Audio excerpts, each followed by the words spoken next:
wird alles wieder gut. Nein, das glaube ich nicht. Willst du denn das Kind? Das weiß ich doch nicht. Ich weiß überhaupt nichts mehr. Clarissa ist keine Heilige, aber so schlecht ist sie nun auch wieder nicht. Du darfst nicht alles glauben, was die Leute über sie erzählen. Glaub mir, ich kenne sie selber gut genug. Ach ja? Und wann hast du dich das letzte Mal vernünftig mit ihr unterhalten? Vielleicht hat sie sich ja geändert. Ändern die niemals. Was mit Ramon? Wie du selbst schon gesagt hast. Nachdem die Geschichte im Radio breitgetreten wurde, hat es schon jeder gehört und ich kann noch nichts dran ändern. Das Einzige, was ich tun kann, ist, das Geld unter die Leute zu bringen, in Ramons Sinne natürlich. Aber was soll ich ihm denn sagen, dass ich schwanger bin? Genau das. Aber das kannst du von mir nicht verlangen. Du musst Nick endlich die Wahrheit sagen.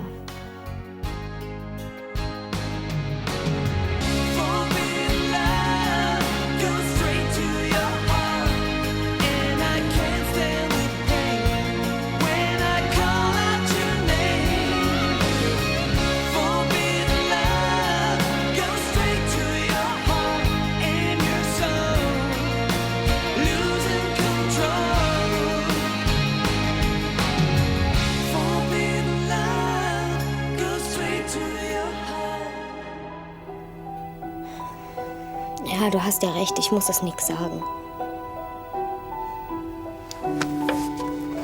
Aber was, wenn Steffi davon erfährt? Oder Mama? Ich kann's ihm nicht sagen. Willst du die ganze Verantwortung alleine tragen? Was ist, wenn dein Kind einmal wissen will, wer sein Vater ist? Sag ich einfach, dass er sich nicht vorgestellt hat. Das ist natürlich auch eine Möglichkeit. Und Mama, sie weiß zwar, dass ich immer in Nick verliebt war, aber sie hat mir schon so oft gesagt, dass ich das abhaken soll. Es ist die einzige Möglichkeit, damit Steffi nie erfährt, was passiert ist. Erika würde es bestimmt verstehen. Nein, nie. Ich habe mit dem Freund meiner Schwester geschlafen. Das ist so ziemlich das Letzte. Keiner würde mich verstehen. Alle würden mich hassen. Und das Kind würde dann alles abbekommen. Es wäre das Kind einer Schlampe. Millie, du bist doch keine Schlampe. Und wie soll ich meinem Kind dann erklären, dass die Oma es nicht sehen will und die Tante es dann am liebsten umbringen würde? Millie, auf Dauer lässt sich eine Schwangerschaft nicht verbergen. Das weiß ich doch. Aber was soll ich denn machen? Du bist ja immer noch da. Henning, jetzt hör mir doch bitte mal 5 Minuten zu. Kathi, verstehst du es nicht? Ich will nichts von deinem Intrigengequatsche hören. Und jetzt lass mich in Ruhe und geh shoppen oder irgendwas. Aber ohne dich reißt sich Clarissa alles unter den Nagel. Wenn Mama und Christoph zurückkommen, dann ist alles weg. Ich sag's jetzt noch einmal, ganz langsam zum Mitschreiben. Ich habe nicht vor, gegen Clarissa etwas zu unternehmen. Kapiert? Du hast dich kein bisschen verändert. Du bist immer noch genauso egoistisch Gierig, berechnend. und feige. Ganz genau, du bist nämlich zu feige, was gegen Clarissa zu unternehmen. Stattdessen guckst du lieber zu, wie Christoph vor die Hunde geht. Hauptsache, du bist fein raus. Wärst du bloß niemals zurückgekommen.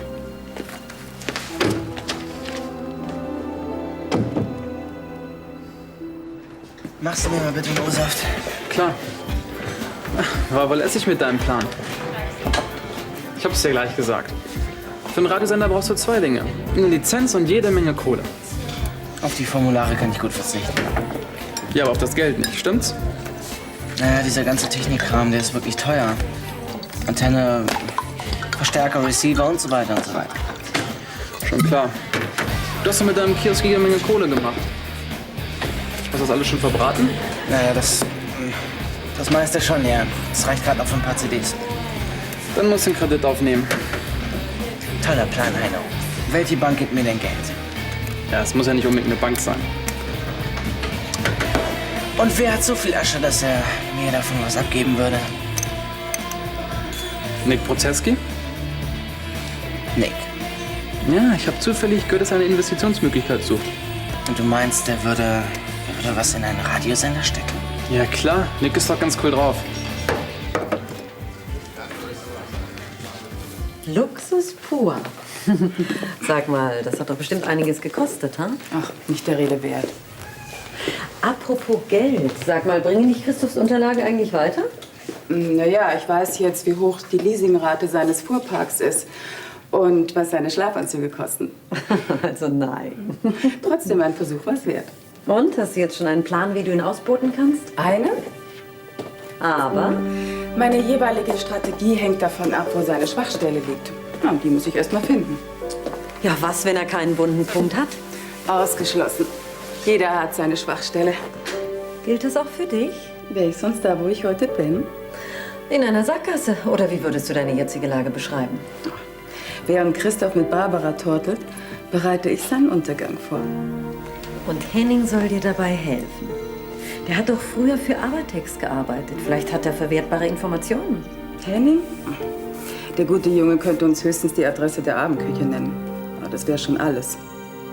Das hat sich vorhin aber noch ganz anders angehört.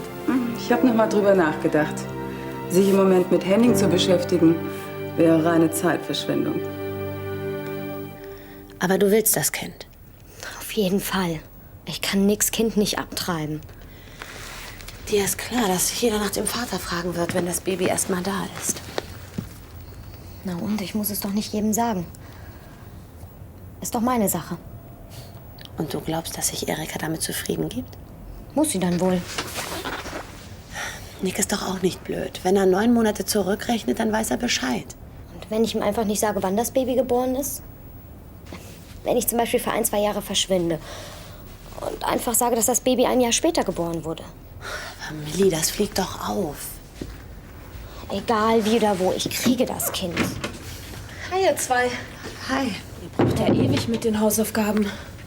Steht Millie mal wieder auf der Leitung? Nein, sie hat's jetzt verstanden. Hey, das habe ich nie geschafft. Du hast es ja auch nie versucht. Naja, vielleicht nicht in Sachen Schule. Aber seit Jahren probiere ich dir zu erklären, wie man sich einen Typen an Land zieht. Erfolglos. Millie wird bestimmt mal eine alte Jungfer. Außer du gibst ihr mal ein paar Tipps. Auf mich will sie ja nicht hören. Ist ja ganz nett geworden hier. Ich muss dann auch los. Nick ist vor einer halben Stunde schon einkaufen gegangen. Er will heute kochen. Hey, wie toll. Na, dann lernt mal schön weiter. Tschüss. Tschüss.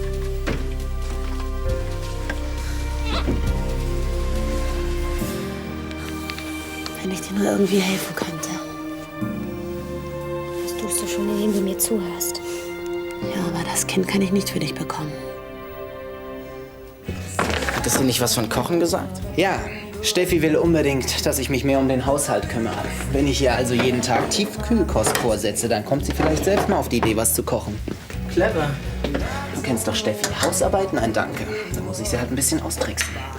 Aber du bist doch nicht jung, dir Ratschläge über Frauen anzuhören, oder? Nein. Heino hat mir erzählt, dass du unverhofft zu viel Geld gekommen bist und dass du nach einer Möglichkeit suchst, dieses Geld zu vermehren. Ja, er hat im Prinzip recht. Was er allerdings nicht weiß, das Geld gehört Uli und mir. Und wir müssen es innerhalb eines halben Jahres verdoppeln, um den Rest zu kriegen. Das ist doch ein Scherz, oder? Nein, irgend so ein Jugendfreund von unserer Großmutter hat uns 500.000 vererbt. Habt ihr denn schon Pläne, was ihr mit dem ganzen Geld machen wollt? Nicht direkt, aber ich verbringe den halben Tag damit, Aktienkurse und Wirtschaftsmagazine zu studieren. Habt ihr schon mal daran gedacht, im Medienbereich zu investieren? Meinst du Internet? Nicht unbedingt. Ich dachte da eher an einen Radiosender.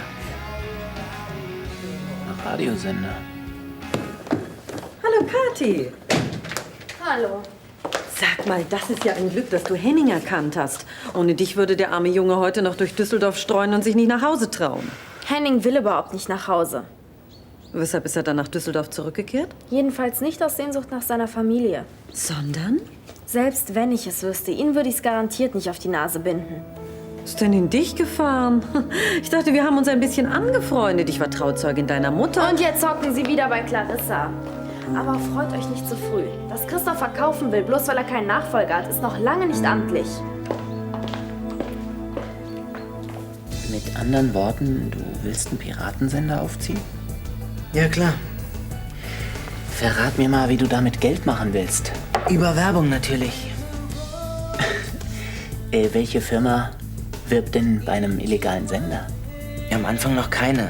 Aber wenn ich erstmal ein starkes Programm habe, dann spricht sich das total schnell rum und die Hörer sind automatisch da, ne? Die Kids halt. Die stehen doch auf, was verboten ist. Die Kids bringen uns aber kein Geld. Sicher. Aber wenn wir erstmal einen Haufen Hörer haben, dann beantragen wir eine Lizenz und machen das legal. Dann rennen uns die Werbefritzen die Bude ein. Ja, und dann sahen wir ab. Ah, die Pizza. Das dauert ewig. Ja, es ist schon eine langfristige Investition. Es tut mir leid. Deine Idee ist bestimmt spitze. Aber ich muss die 500.000 schnell vermehren und nicht erst in ein paar Jahren. Naja, bräuchte erstmal nur einen kleinen Teil, sagen wir 15.000, um das Ganze zu finanzieren. Hi. Hallo. Hey, Frank. Was machst du denn hier? Ich gebe Nick wertvolle Kochtipps. Wie mache ich aus einer Tiefkühlpizza eine Delikatesse?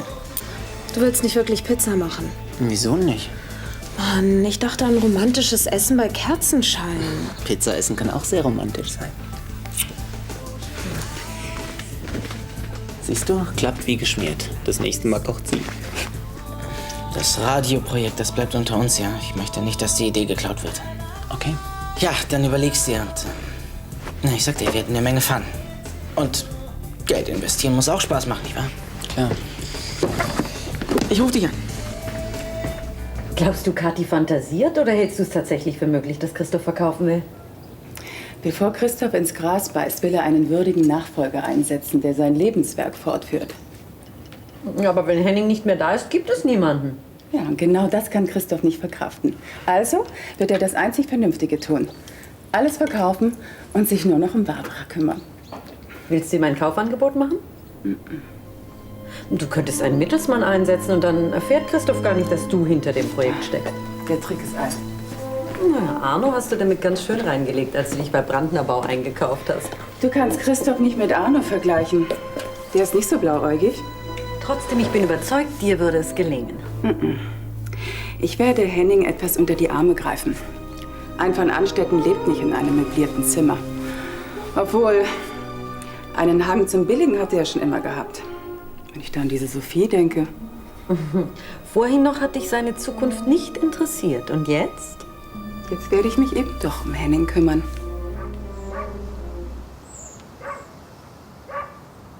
Ist was Interessantes im Fernsehen? Na, hast du deine Hausaufgaben endlich fertig? Wo ist denn die Fernsehzeitschrift? Lies lieber mal diesen Artikel hier, das ist ja interessant. Austauschschüler berichten von ihren Erfahrungen. Das wäre doch auch was für dich. Du bist doch unheimlich gut in der Schule, aber dein Englisch kannst du in den USA immer noch verbessern. Und Fremdsprachen sind doch heutzutage unheimlich wichtig. Soll ich einen Nudelauflauf machen? Ja, warum nicht?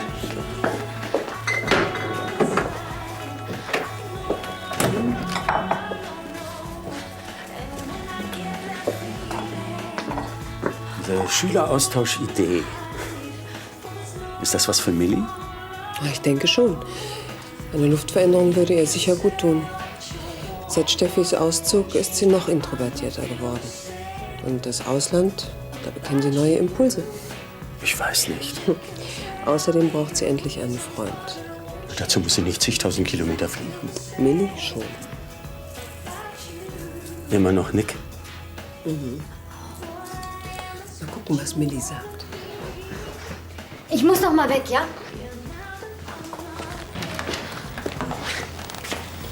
Wo will sie denn jetzt schon wieder hin?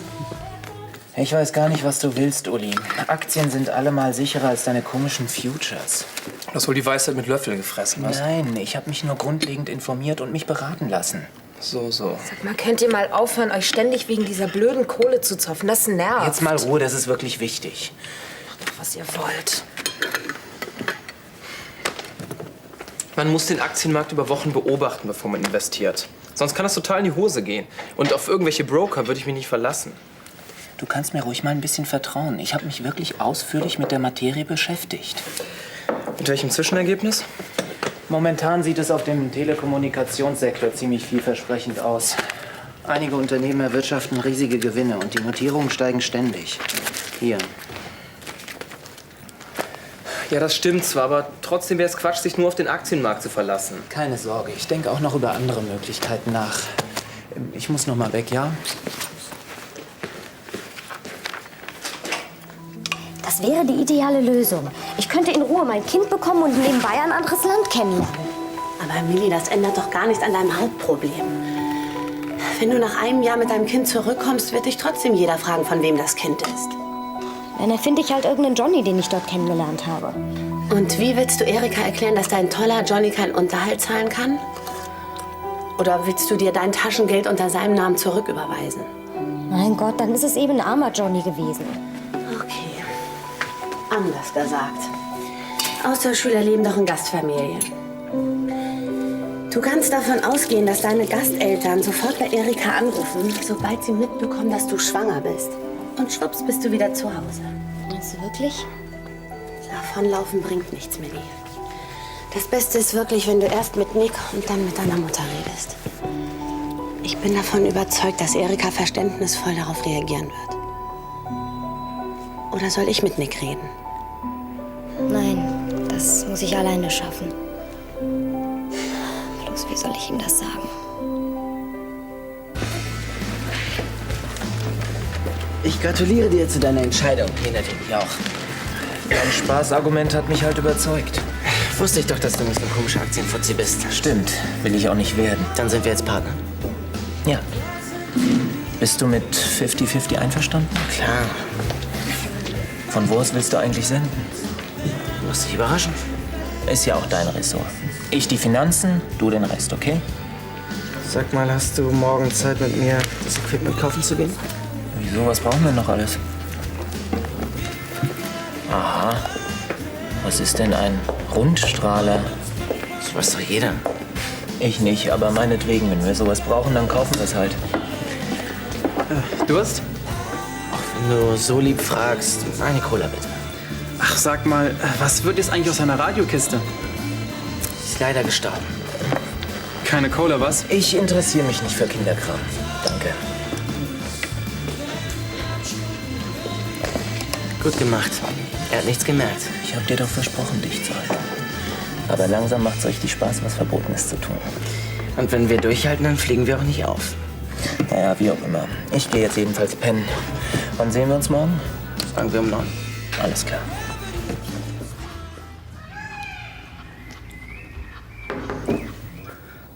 Störe ich? Ja, wir wollten gerade los. Kathi, es tut mir wirklich leid, dass ich gestern so schroff war. Was fällt dir ein, in Christophs Unterlagen rumzuschnüffeln? Es macht doch keine große Sache draus. Viel wichtiger ist es doch im Augenblick, dass wir uns um Henning kümmern. Wir? Ja, Charlie hat mir erzählt, dass es dir gestern nicht gelungen ist, Henning zu einer Rückkehr nach Friedenau zu bewegen. Vielleicht schaffe ich es ja, ihn umzustimmen. Bestimmt nicht. Henning und ich, wir hatten doch immer ein gutes Verhältnis. Ja, und das hat sich auch nicht geändert. Ach ja? Ja, Henning war immer wie mein eigener Sohn für mich. Ich hätte ihn so gerne wieder in meiner Nähe. Jemand muss ihm doch auf die Beine helfen. Er will sich aber nicht helfen lassen. Wenn es mir gelingen würde, Henning wieder nach Friedenau zu holen, dann würde sich sicher auch Christoph freuen. Ja, das wäre dann mein Hochzeitsgeschenk für ihn und für deine Mutter. Es liegt mir wirklich sehr am Herzen, Kathi.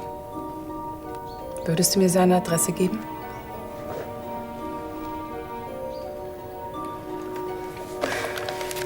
Na gut.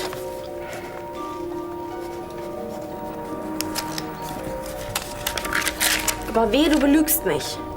Danke. Vielleicht frühstücken wir morgen schon gemeinsam mit Henning. Ja, schön wär's.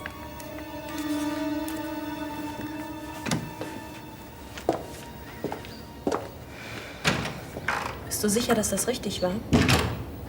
Clarissa ist im Überreden ziemlich gut. Glaubst du ihr, dass sie Henning zurückholen will, um Christoph eine Freude zu machen? Ich nicht. Ich doch auch nicht.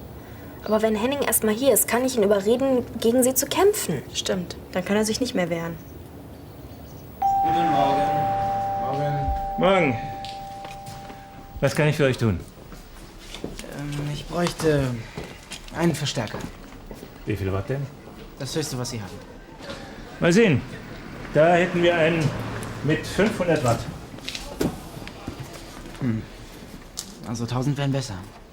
Ja, oder ist es ein Problem? Nein. Siehst du? Kein Problem. Und welche Antenne wollten Sie? Naja, eine, die möglichst weit reicht. Das hängt ja wohl von der Antennengröße ab, oder? Wollt ihr mich auf den Arm nehmen? Nein. Wieso? Weil Sie genauso wenig Ahnung haben wie eine Lizenz, nämlich keine.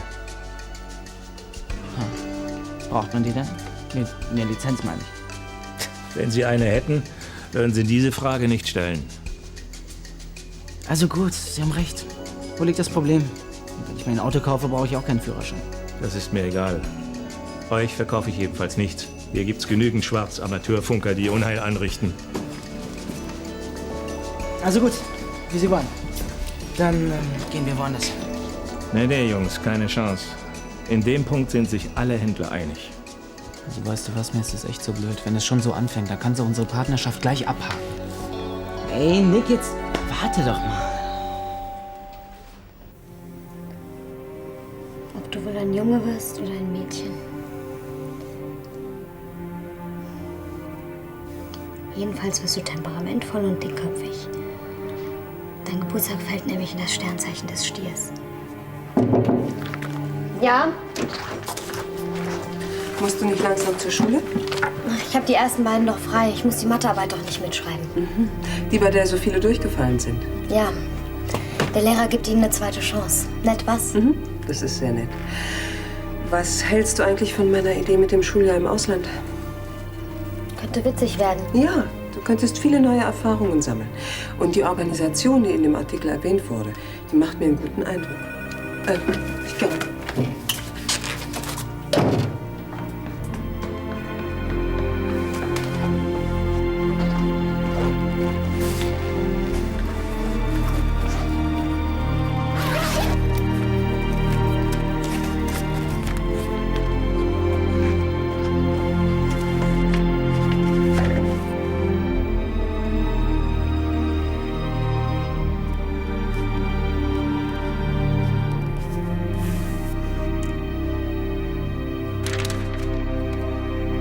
Graf von Anstetten und Barbara von Sternig haben im engsten Kreis der Familie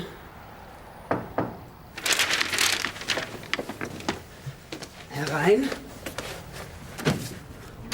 Morgen, Henning. Clarissa. Nett. Kathi hat nicht übertrieben.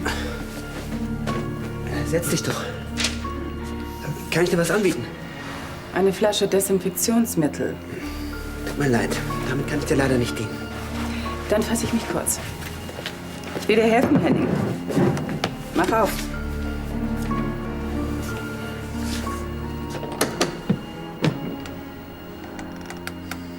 $1 Million. Das dürfte reichen, deinen Lebensstandard wieder auf ein erträgliches Niveau zu bringen. Du willst mir wirklich 1 Million schenken? Ja. Allerdings unter einer Bedingung. Und die wäre?